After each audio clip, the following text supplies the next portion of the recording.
تشویش نه لرو. دغه یو ډبره دومره ډبره د چا په لاس کې نه ده د افغانستان د خلکو. د افغانستان د افغانستان اسلامي امارت وایي چې پر ټوله خاوره بشپړ حاکمیت لرو او یوه ډبره هم د بل چا په لاس کې نه ده. او وروستی خبر دا چې پاکستاني طالبانو په رڼا ورځ د پاکستان په لویو ښارونو کې ګشت وهلی او ګرځېدلی دی. سلامونه ستړي مه شئ، وخت مو په خیر. پام وکړئ د یاران ټي وي یوټیوب چینل څخه د نن ورځې 2 تازه او مهمو خبرونو ته. د افغانستان اسلامي امارت د سرحدونو، قومونو او قبایلو چارو وزیر مولا نورالله نوري وایي چې اسلامي امارت د افغانستان پر ټوله خاوره بشپړ حاکمیت لري او د دغه هیواد یوه ډبره هم د بل چا په لاس کې نه ده. نوموړي دا څرګندونې د کابل کوه د امن سیمې اړوند قومي مشرانو سره په یوه لیدنه کې کړي دي.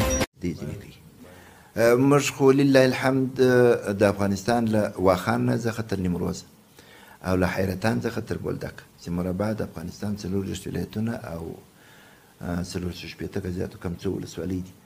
هېڅ تشویش نه لرو، خو داسې ځوانان لرو، داسې ملت لرو، داسې ولس لرو. د پلار هم قدم دلته نشي ښودلی. موږ په دې د افغانستان ملي راډیو ټلویزیون راپور ورکړی چې په دغه لیدنه کې دغو قومي مشرانو په ټینګار سره ویلي چې دوی به هیڅ چاته اجازه ورنه کړي څو د افغانستان امنیت اخلال کړي. مولا نورالله نوري ویلي د افغانستان د خاورې یوه ډبره هم د بل چا په لاس کې نه ده. اسلامي امارت پر ټوله خاوره بشپړ حاکمیت لري. په راپور کې د کوه د امن د قومي مشرانو له قبله ویل شوي چې تېر 20 کاله د خلکو هیڅ هم خوندي نه و او د حکومت واګې د بل چا په لاس کې وې. دغه طالب چارواکي په داسې حال کې د افغانستان د بشپړ حاکمیت خبرې کوي چې څه موده مخکې د ایران د بهرنیو چارو وزیر هم ویلي و چې اوس پر افغانستان یوازې یوه ډله واکمنه ده. سید عباس عراقچي ویلي و چې له اسلامي امارت مخکې د افغانستان بېلابېلې سیمې د مختلفو ډلو په واک کې وې، خو اوس دغه هیواد د طالبانو په واک کې دی او د امنیت هم ټینګ دی.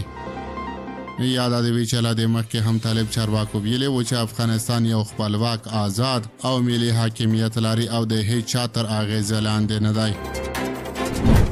او وروستی خبر دا چې پاکستاني طالبانو په رڼا ورځ د پاکستان په لویو ښارونو کې ګشت وهلی او ګرځېدلی دي.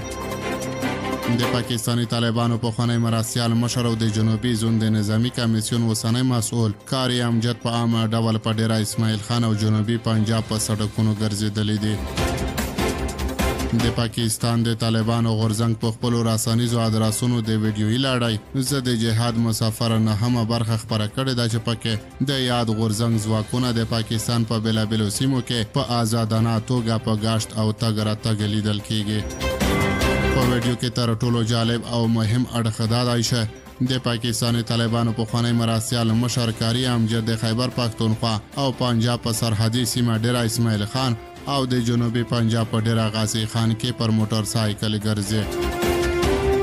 یاد د وی چې دا صحنه د پاکستاني چارواکو هغه ادعاوې هم رادوي چې وایي د پاکستاني طالبانو مشرتابه په افغانستان کې دی او د پاکستاني طالبانو د دې لوړپوړي مشر ښکاره موجودیت دا هم ښایي چې پاکستاني طالبان اوس یوازې په خیبر پښتونخوا نه بلکې د پنجاب په بېلابېلو سیمو کې هم پراخه نفوذ او کنټرول لري.